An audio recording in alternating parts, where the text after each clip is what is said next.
Very good evening to all history class 12th humanities students. So students, आज के इस video में हम हिस्ट्री क्लास 12th के chapter number 2 kings farmers and towns early states and economics, जिसका time period है 600 BC से लेके 600 CE के इम्पॉर्टेंट नोट्स को कवर करेंगे चैप्टर के रिवीजन और MCQs की प्रैक्टिस के लिए, राइट। सो फर्स्ट टॉपिक है बेटा the dawn of early states and epigraphy. Early states की शुरुआत, ठीक है, या उदय, और एपिग्राफी। एपिग्राफी क्या होता है बेटा? स्टडी ऑफ इंस्क्रिप्शंस, याद रखिएगा। पहला है 1500 ईयर्स पोस्ट हड़प्पा। हड़प्पा की 15 ईयर्स बाद the Rigveda was compose by people. Rigveda को कंपोज किया गया लोगों द्वारा अलॉन्ग द इंदस और इस ट्रिब्यूटरीज, इंदस और उसकी ट्रिब्यूटरीज की साइड में।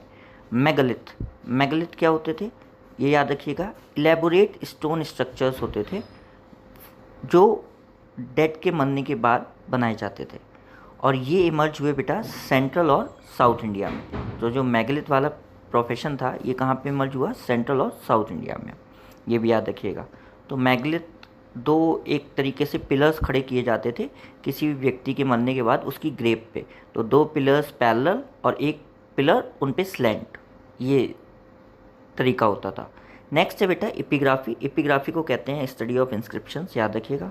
जेम्स प्रिंसेप बहुत ही इंपॉर्टेंट पर्सन थे यहाँ इस चैप्टर में, जो कि एक ऑफिसर थे mint of East India company. Mint क्या होता है? कॉइन इंडस्ट्री को मिंट इंडस्ट्री कहते हैं। Who made a monumental breakthrough, जिन्होंने एक मोन्यूमेंटल ब्रेक थ्रू किया था इंडियन एपिग्राफी में, इंडियन इंस्क्रिप्शंस को पढ़ने में। कब? 1830s में। जहाँ पे एस लगा होता है वो 10 ईयर्स का डिकेड होता है, राइट। 1838 में जो ईयर था इसमें जेम्स प्रिंसेप डेसिफर करते हैं दो स्क्रिप्ट्स को। एक स्क्रिप्ट होती है ब्राह्मी और एक स्क्रिप्ट होती है खरोष्टी, जो पहले के इंस्क्रिप्शंस और कॉइन्स को पे लिखने में यूज़ होती थी, ये दोनों स्क्रिप्ट्स। फिर है एक वर्ड आता है पियदसी। पियदसी ये शब्द अशोक के लिए यूज़ किया गया था। इसका मतलब होता है pleasant to behold. Prinsep found that, James Prinsep ने ये पता लगाया कि most inscriptions refer to a king by this title, कि ज़्यादातर इंस्क्रिप्शंस में राजा का नाम इसी टाइटल से लिया गया था, पियदसी से। Who was later identified as Ashoka, बाद में उससे क्या कहा गया? अशोक नाम उस राजा का मिला। कौन से टेक्स्ट में? बुद्धिस्ट टेक्स्ट में, बुद्धिज्म रिलीजन के। लैंग्वेजेस, अर्लीस्ट इंस्क्रिप्शंस में जो लैंग्वेज होती थी वो प्राकृत भाषा में होते थे अर्लीस्ट इंस्क्रिप्शंस, और प्राकृत भाषा आम लोगों की भाषा होती थी। अशोक के भी जो इंस्क्रिप्शंस मिले हैं नॉर्थ वेस्टर्न पार्ट में, वहाँ पे जो लैंग्वेज है वो अरामैक और ग्रीक है इंस्क्रिप्शंस पे, ये याद रखिएगा कि अशोक के जो इंस्क्रिप्शंस नॉर्थ वेस्ट डायरेक्शन में मिले हैं वहाँ पे जो इंस्क्रिप्शंस की लैंग्वेज है वो अरामैक और ग्रीक है। बाकी अर्लीस्ट अगर इंस्क्रिप्शंस की लैंग्वेज पूछे तो वो प्राकृत है, और प्राकृत आम लोगों की भाषा होती थी, ये याद रखिएगा। नेक्स्ट है बेटा सेकेंड टॉपिक है इस चैप्टर का द अर्लीस्ट स्टेट्स, पहले के राज्य, जिसमें क्या आते हैं? महाजनपदास आते हैं, और महाजनपदास टोटल कितने थे? 16 थे। The 6th century BC, 6th century BC को हम एक मेजर टर्निंग पॉइंट कहते हैं, मतलब बहुत ही बड़ा एक टर्निंग पॉइंट था इंडियन हिस्ट्री में, क्योंकि इस समय अर्ली स्टेट्स, नए राज्य, सिटीज़ निकल के आ रहे थे। ग्रोइंग यूज़ ऑफ आयरन हो रहा था, आयरन का यूज़ बढ़ रहा था। डेवलपमेंट ऑफ कॉइनेज, सिक्कों का प्रचलन शुरू हो रहा था इकोनॉमी में, मीन्स अब किसी भी चीज़ को लेने देने के लिए सिक्कों का यूज़ होने लगा था। और इसी समय दो रिलीजन भी ग्रोथ कर रहे थे इंडिया में, हिंदुज़्म के बाद जो थे बुद्धिज़्म और जैनिज़्म। बुद्धिज़्म के फाउंडर हैं गौतम बुद्धा और जैनिज़्म के फाउंडर हैं महावीरा। 16 महाजनपदास, टोटल कितने जनपदास थे अर्ली स्टेट्स में? Main 16। Mention in early Buddhist and Jain text, 16 mahajanapadas का जिक्र किन टेक्स्ट में है ये याद रखिएगा? बुद्धिस्ट और जैन टेक्स्ट में। इसमें से इम्पॉर्टेंट जो महाजनपद थे इनके नाम भी याद रखिएगा, पूछा जा सकता है। वज्जी, मगध, कौशल, कुरु, पांचाल, गांधार और Avanti. These were 7 important mahajanapadas of 16 mahajanapadas. फिर एक शब्द आता है बेटा बुक में ओलिगार्चीज। ओलिगार्चीज का मतलब होता है गनास या संघास। अब इसका मतलब क्या होता है? जो पावर होती है वो शेयर की जाती है नंबर ऑफ मैन द्वारा कलेक्टिवली, जिन्हें कहते हैं राजास। तो ओलिगार्ची वो टाइप की गवर्नमेंट होती है जहाँ पे पावर को कलेक्टिवली शेयर किया जाता है कई सारे मेंबर्स द्वारा, जिन्हें हम राजास कहते हैं।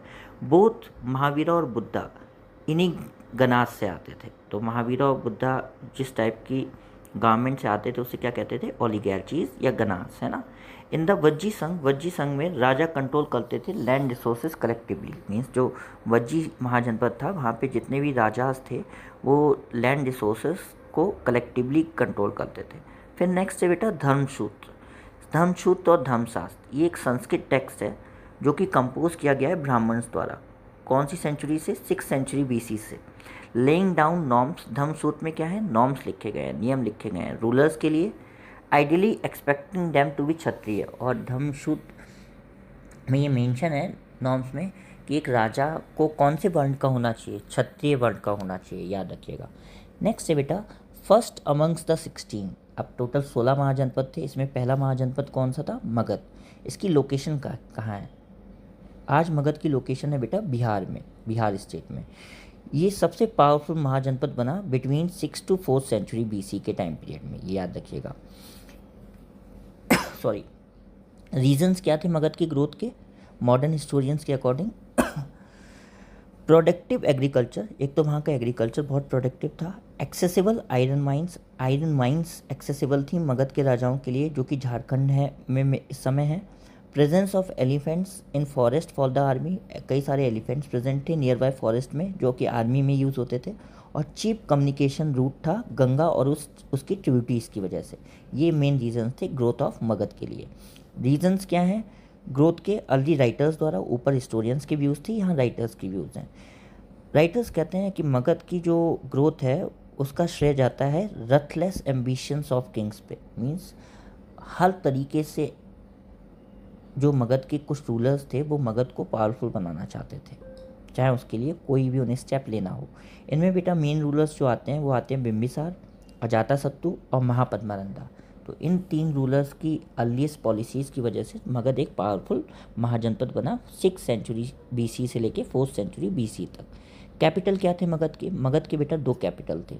एक कैपिटल था राजगृह जो आज राजगीर है, जिसे कहते हैं मतलब होता है हाउस ऑफ द किंग। तो राजगृह का मतलब क्या होता है, हाउस ऑफ द किंग, इतना याद रखिएगा।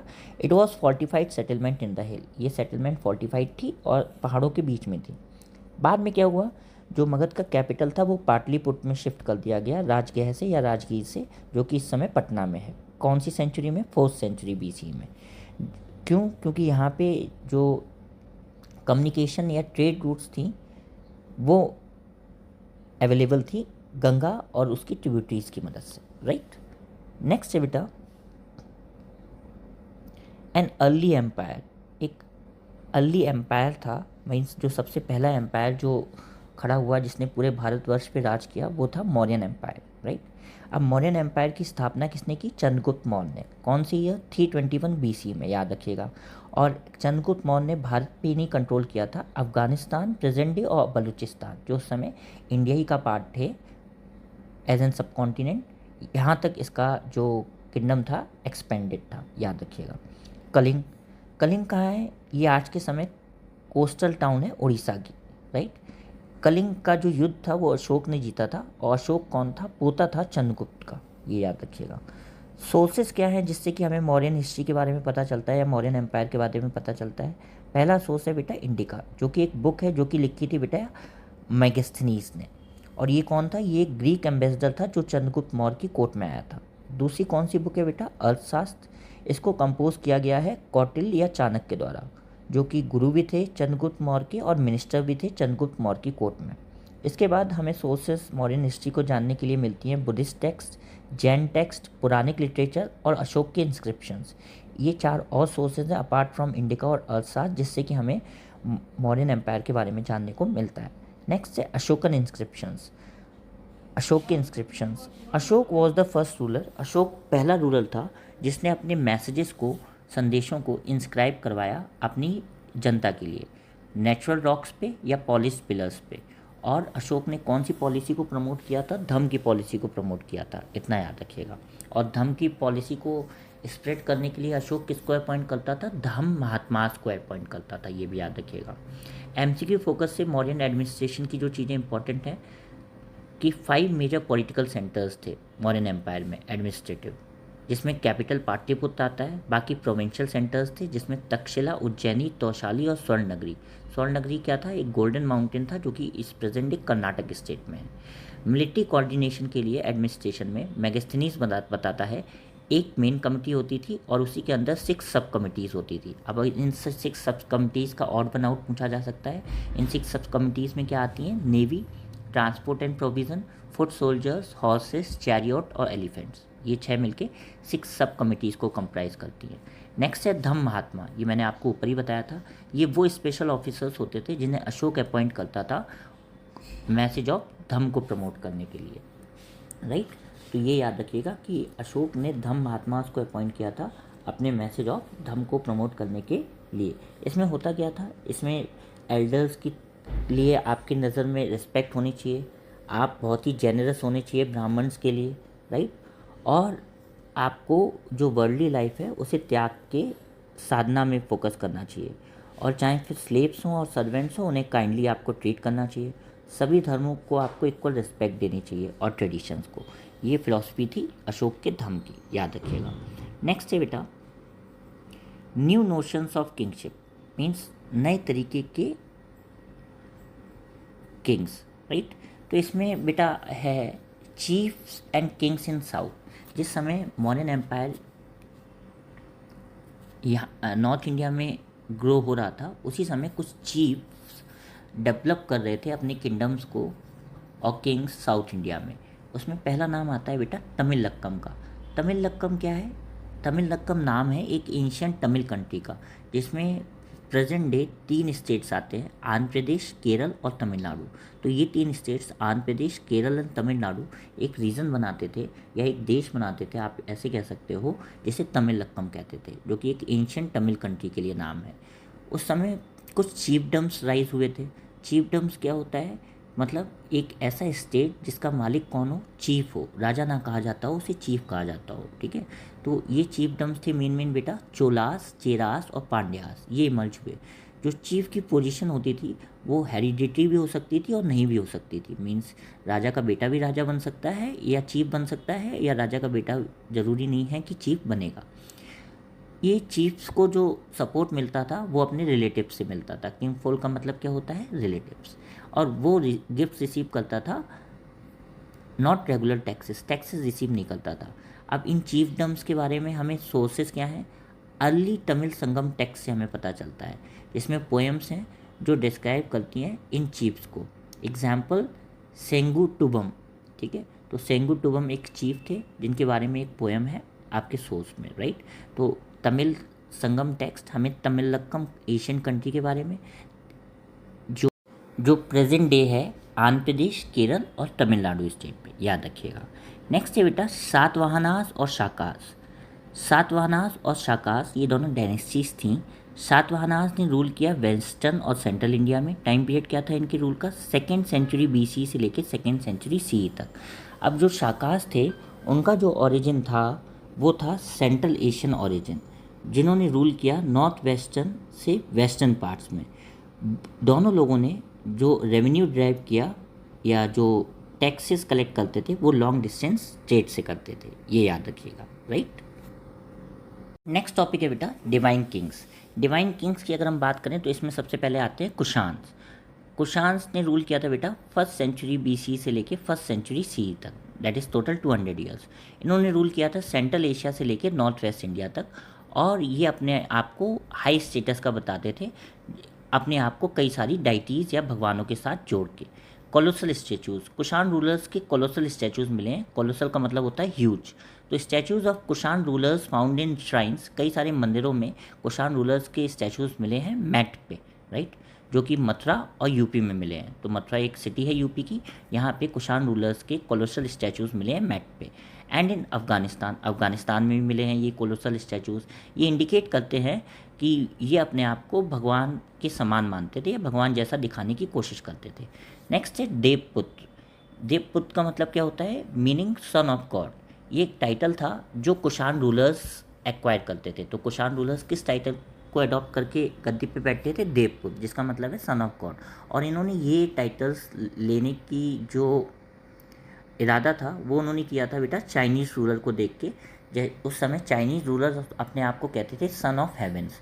तो अगर कोई दूसरा रूलर अपने आप को सन ऑफ हेवन कह रहा है तो इन्हें भी लगा कि हमें भी अपने आप को किसी ना किसी डाइटी के साथ या गॉड के साथ एसोसिएट करना चाहिए, तो इन्होंने अपने आप को टाइटल दिया देवपुत्र सन ऑफ गॉड कुशांस ने, और इन्होंने सीखा किससे था? चाइनीज़ रूलर से। नेक्स्ट है गुप्ता एम्पायर। गुप्ता एम्पायर का बेटा रूल स्टार्ट होता है 4th सेंचुरी CE के बाद, ठीक है। ये जो गुप्ता एम्पायर थे ये डिपेंडेंट थे समंताज पे, ठीक है। ये समंताज कौन है? Man who maintain themselves through local land resources and provided military support. एक तरीके से ये ज़मींदार से होते थे जो अपने आप को लोकल लैंड रिसोर्सेज से और फार्मर्स की मिलिट्री से सपोर्ट करते थे, राइट। नेक्स्ट है गुप्ता एम्पायर में जो हमें सबसे पावरफुल रूलर के बारे में पता चलता है वो कौन था? समुद्रगुप्त। और मौर्यन एम्पायर में सबसे पावरफुल रूलर कौन था? चंद्रगुप्त मौर्य। ये जो याद रखिएगा, ये MCQ में आ सकता है। फिर प्रशस्तीज़ के बारे में हम पढ़ते हैं। गुप्ता एम्पायर में कई सारी प्रशस्तीज़ मिली हैं। प्रशस्तीज़ क्या हैं बेटा? एक तरीके से ये इंस्क्रिप्शंस होते थे पिलर्स पे, राइट। उन्हें हम प्रशस्तीज़ कहते थे, मतलब कुछ भी लिखा होता था इंस्क्रिप्शन के फॉर्म में पिलर्स पे, उन्हें प्रशस्तीज़ कहा गया है, राइट। तो compose in praise of kings by poets. अब ये जो प्रशस्तीज़ थी ये पोइट्स कंपोज करते थे राजा के लिए उनकी तारीफ में। जो सबसे फेमस प्रशस्ति है वो है बेटा प्रयाग प्रशस्ति, और ये प्रयाग प्रशस्ति को हम इलाहाबाद पिलर इंस्क्रिप्शन भी कहते हैं। इसको कंपोज किया था एक कोर्ट पोएट ने जिसका नाम था हरि सेन, और ये किसके कोर्ट में पोएट था? समुद्रगुप्त के कोर्ट में, राइट, जो कि एक गुप्ता रूलर था और सबसे इम्पोर्टेंट या सबसे पावरफुल गुप्ता रूलर था अपने टाइम का, ये याद रखिएगा, राइट। नेक्स्ट है बेटा अ चेंजिंग कंट्री साइड, बदलती हुआ कंट्री साइड। पॉपुलर परसेप्शंस, कई सारे परसेप्शंस थे, मान्यता थी, जैसे गांडा टिंडू जटका जो कि एक टेक्स्ट है जो पाली में लिखा गया है। वो डिस्क्राइब करता है प्लाइट, दुख लोगों का, और वो बचना चाहते हैं एक अपने क्रूर राजा से जो उन्हें परेशान कर रहा है टैक्सेस से, इसलिए लोग उस अपने राजा से बच के जंगल की तरफ भाग रहे हैं। तो गांडा टिंडू जटका जो एक टेक्स्ट है, राइट, जो कि कौन सी भाषा में लिखा गया है? पाली भाषा में लिखा गया है। इसमें बेटा बताया गया है कि लोग अपने राजा से इतने परेशान हैं कि वो राजा के टैक्सेस से छुटकारा पाने के लिए जंगल की तरफ भाग रहे हैं, ये याद रखिएगा, राइट। नेक्स्ट है बेटा स्ट्रेटजीज़ फॉर इंक्रीजिंग प्रोडक्शन। क्या स्ट्रेटजीज़ अपनाई जाती थी प्रोडक्शन को इंक्रीज़ करने के लिए, राइट, ये पढ़ते हैं हम, राइट। तो जो जटका, ये गांडा टिंडू जो जटका था ये भी याद रखिएगा, ये बुद्धिस्ट टेक्स्ट हैं, है ना, क्योंकि जटका स्टोरीज़ बेसिकली बुद्धिस्ट टेक्स्ट से ली गई हैं, ये भी याद रखिएगा। तो स्ट्रैटेजीज़ क्या थी बेटा प्रोडक्शन को इंक्रीज़ करने के लिए? उस समय पहला आयरन टिप्ड प्लॉकशेयर का यूज़ होता था, मतलब आयरन के हल का यूज़ होता था, और fertile alluvial river valleys Ganga और कावेरी, इस चीज़ टेक्निक को नहीं अडॉप्ट किया गया किस रीजन में? आयरन टिप प्लॉकशेयर को सेमी एरिड रीजन पंजाब और राजस्थान में 20th सेंचुरी तक, ये भी याद रखिएगा। हिल ट्रैक्स यूज्ड हो एग्रीकल्चर, हिल ट्रैक्स पे ट्रेडिशनल इक्विपमेंट से एग्रीकल्चर होता था, हो दाओ स्टिक्स का यूज़ होता था, जो आपने ज्योग्राफी में भी पढ़ा होगा एग्रीकल्चर वाले चैप्टर में क्लास 10th में। नेक्स्ट है ट्रांसप्लांटेशन, इससे भी एग्रीकल्चर प्रोडक्शन इंक्रीज़ हुआ। इसमें क्या होता था? ट्रांसप्लांटेशन मेथड में पैडी की कल्टीवेशन होती थी, राइस की कल्टीवेशन होती थी वाटर रिच एरियाज़ में, जो ड्रामेटिकली इंक्रीज़ करता था प्रोडक्शन, पर बहुत ज़्यादा लेबर की रिक्वायरमेंट होती थी, मतलब बहुत ज़्यादा लेबर की डिमांड होती थी। नेक्स्ट है इरीगेशन, इरिगेशन की व्यवस्था की गई जिसकी वजह से एग्रीकल्चर प्रोडक्शन इंक्रीज़ हुई। इरिगेशन में वेल्स का यूज़ होता था, वेल्स बनाए जाते थे, टैंक्स बनाए जाते थे, कैनाल्स बनाए जाते थे। सबसे बेस्ट एग्जांपल है सुदर्शन लेक का, जो कि इस समय गुजरात में है। ये एक आर्टिफिशियल रिजर्वायर था जिसे रिपेयर करवाया था शाका रूलर रुद्रदामन ने। तो ये याद रखिएगा, ये कई बार MCQ आता है कि सुदर्शन लेक जो कि एक आर्टिफिशियल रिजर्वायर था, कौन से राजा ने उसे रिपेयर करवाया था? तो शाका रूलर रुद्रदामन। तो मेन शाका रूलर कौन था? रुद्रदामन, ये भी याद रखिएगा। कब? 2nd सेंचुरी CE में। और बाद में एक गुप्ता रूलर ने भी इसे रिपेयर करवाया। नेक्स्ट है रूलर डिफ्रेंशिएशन। गांव में क्या अंतर था? एक तो बेटा गृहपति थे जिन्हें क्या कहते थे? ओनर या master of a house hold. ये पूरा कंट्रोल एक्सरसाइज करते थे महिलाओं पे, बच्चों पे, गुलामों पे, वर्कर्स पे और लैंड पे। ये जो गृहपति शब्द है ये पाली टेक्स्ट में है और ये यूज़ हुआ है स्मॉल पीजेंट्स और लार्ज लैंड होल्डर्स के लिए एंड समटाइम्स वेल्दी मर्चेंट्स के लिए, ठीक है। तो ये याद रखिएगा, ये जो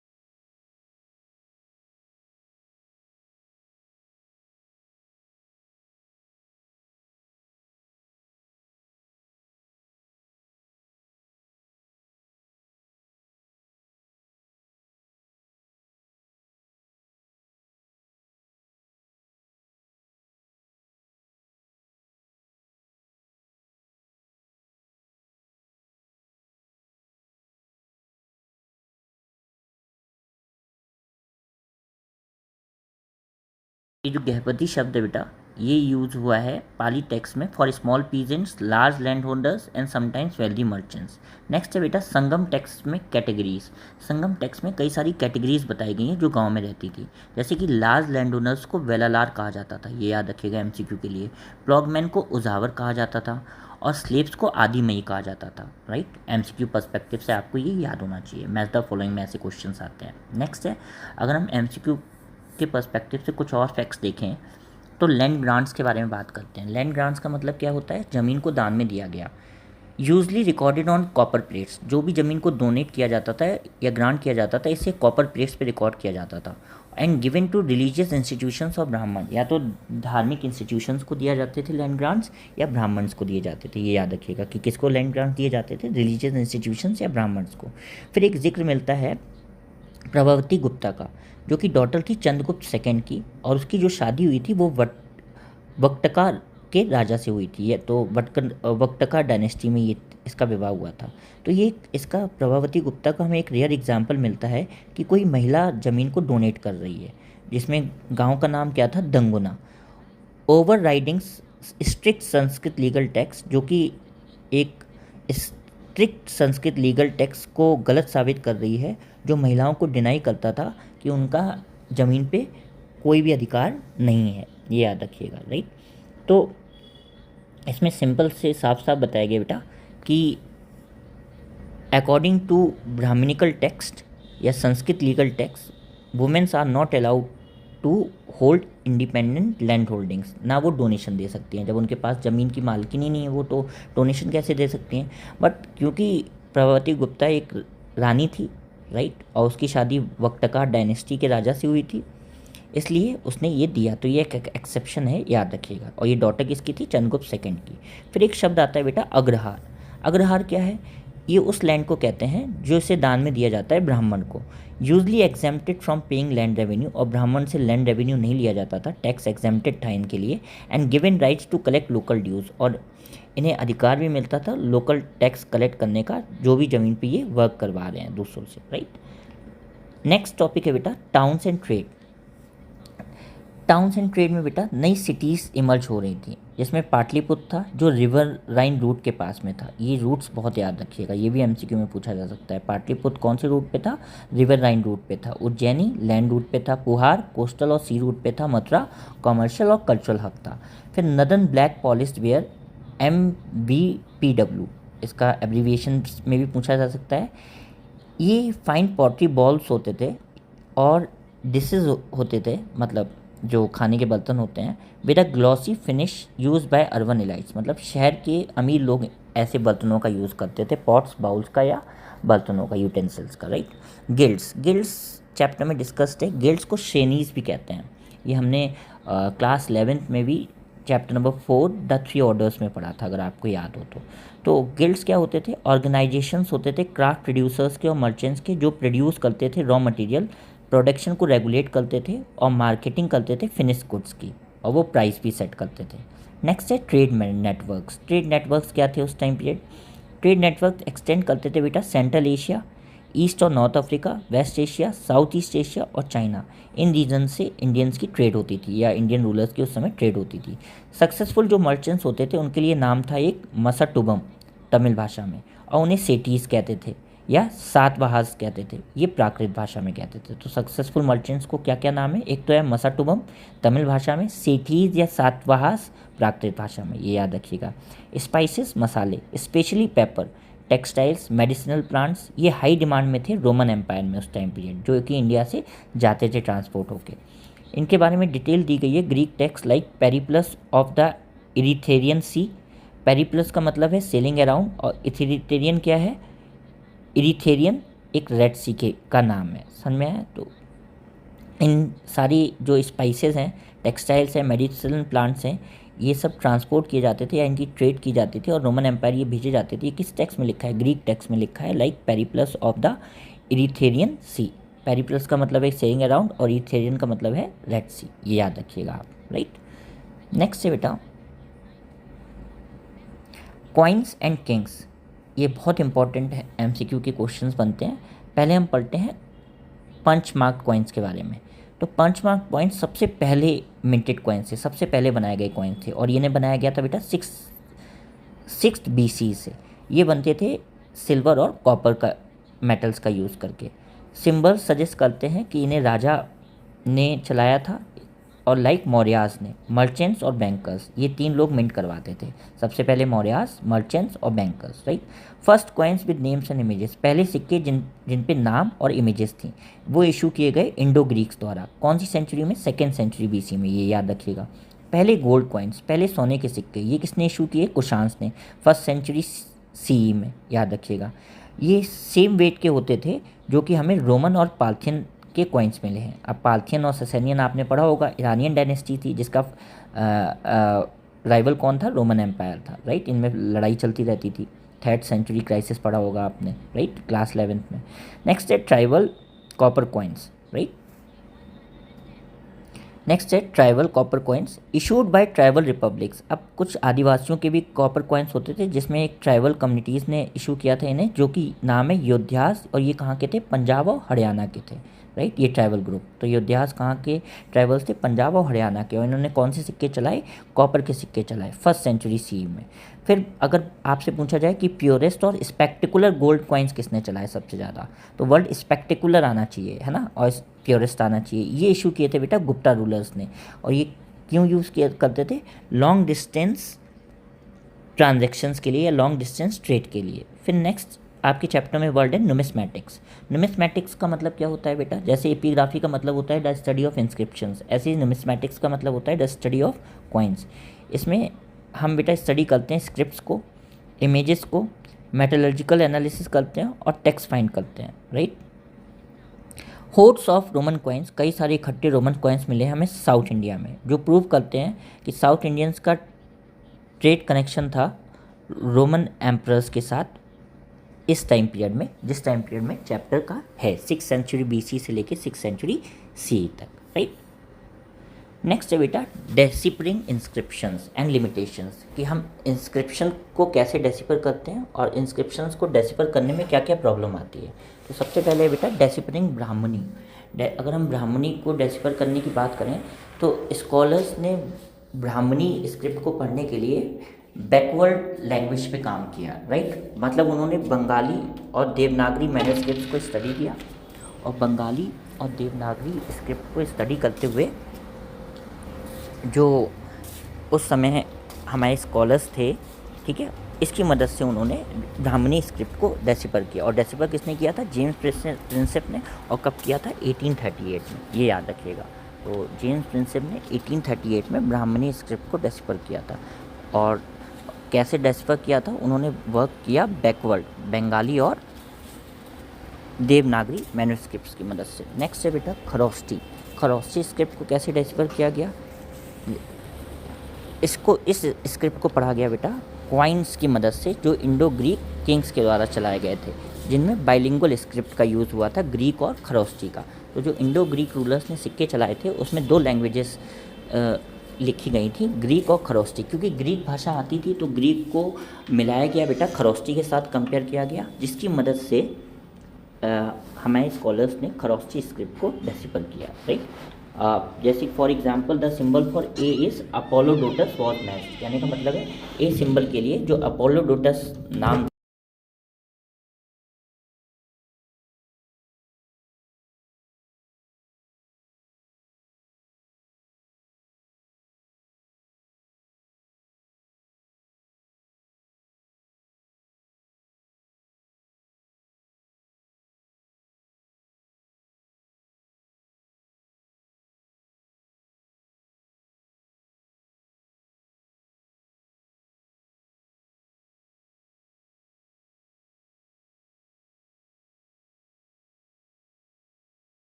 नेक्स्ट है बेटा अशोक टाइटल्स, अशोक के टाइटल्स।